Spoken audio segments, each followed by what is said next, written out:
Hey there, folks. I'm Eric Osberg, and I'm the Rural Rebound Initiative Coordinator for Otter Tail County. We're back with another Better Together segment. And today we have, full disclosure, my boss, Nick Leonard, who is also one of the owners of East Silent Lake Resort. How are you doing today, Nick?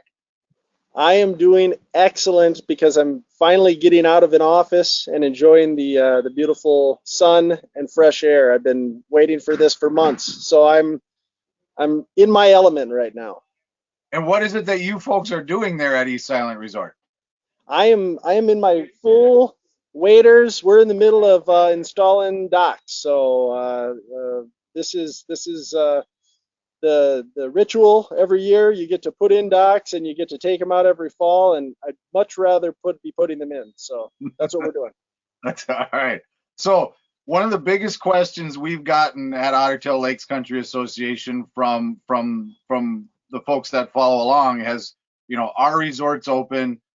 What should I do about my vacation? And I don't want you to speak on behalf of all resorts, but how are you at East Silent Lake Resort handling?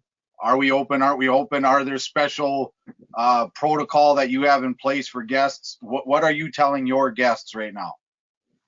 So we have watched closely and listened to what the governor and our public health officials have advised, and we are following those guidelines. And so we have, for the first time, we have been closed for several weeks, probably months, as have most resorts. But we are, as the governor talked about yesterday, in the process of beginning to open back up. And so, and to some extent, resorts in this area are seasonal to begin with, and so this is part of their usual ramp up. This is typically when they do start to get docks and do start to open up cabins, and so we, like lots of other resorts in the area, are starting to open up. Obviously, it's going to be a lot different this year. There's going to be a lot more precautions built in to ensure that the health and safety of not only our guests but also our employees and, frankly, the communities are in mind. So we're open and intend to be open, and but just know it's going to be a very different summer. And there was an executive order that came out not too long ago that gave resorts the ability to be open. That's correct? There was a clarification at the state that said, yes, resorts, seasonal campgrounds, hotels, motels, yes, that they are able to be open. But like all businesses that are open during this peacetime emergency, are required to have a preparedness plan to really talk about what are we doing to make sure that we stop the spread. We're social distancing, extra sanitization. So yes, there's been clear guidance from our state and from our various association members or partners that we can be open. And so I mentioned that you're my boss and you're one of the leaders of Otter Tail Lakes Country Association. Um, let's pretend there's somebody out there who isn't a guest of yours. They've traditionally been a guest at Resort XYZ.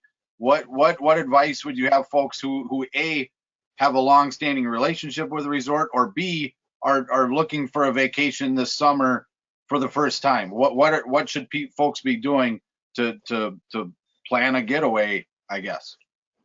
Well, I think the most important thing is this is all of our responsibility.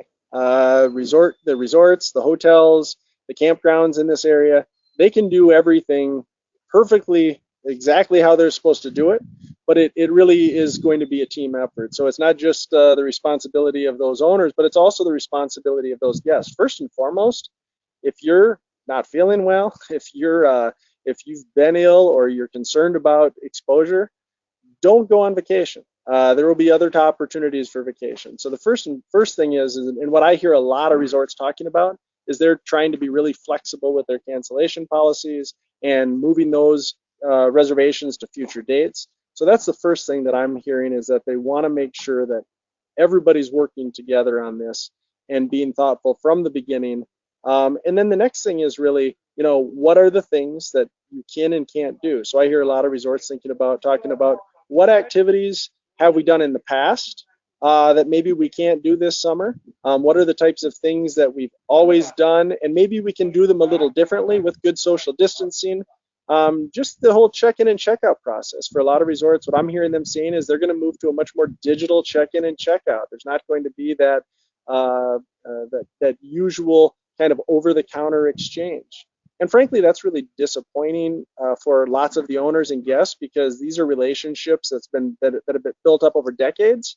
But everyone recognizes that that is the most important thing right now, is if they're going to enjoy their vacation, that there's some things that we're not going to be able to participate in that we have in years past.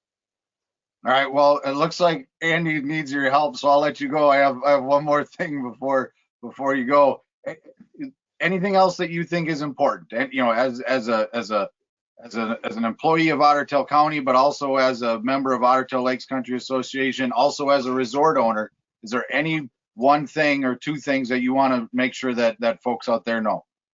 We have a significant influx every summer. Everyone knows that. That's been true for decades. The majority of that influx is the result of seasonal property owners. People have cabins, or maybe they've got an RV somewhere. A smaller percentage of that is as a result of resorts and campgrounds. Roughly, when we look at the numbers in terms of seasonal visitorship, 20% of the overall influx that we see in the summer is a result of what we would call traditional tourists. And so it's, I think, important to recognize that that's going to be down this year. We're not going to see that ramp up. And I think what's really important is that we recognize that while that's probably a good thing from a public health standpoint, that long term, these are really important businesses for our area, because those of us that are blessed to live here and spend 365 days a year in Otter Tail County, we've gotten really accustomed to having our favorite diner, our favorite gas station, our favorite bait shop. There's lots of amenities that we really like in this area. And frankly, those exist because of tourism. They exist because of that seasonal influx. And so I think while sometimes we have to be patient and it's a little busier, and when there's maybe a little longer line at our gas station, it's really important to remember that those amenities exist, those businesses exist because we have that seasonal influx. And so while it's probably going to be down this year, it's really important that we support those businesses, and so that they're here in the future. All right. Well, thanks again for taking time, and thanks for showing us that we can be better together, and keep up the good work. My question for you is, when are you going to get out of that studio and get outside? Because I think I've heard you say once or twice, it's not about having time. It's about, I think you say it's about making time, right? Yeah. Well, I've been able to. So when am I going to go back to work? Is that what you're asking? I've been able to sneak out from time to time over the last few weeks. So yeah, I've been making some time. It's just I haven't had a camera in my hand.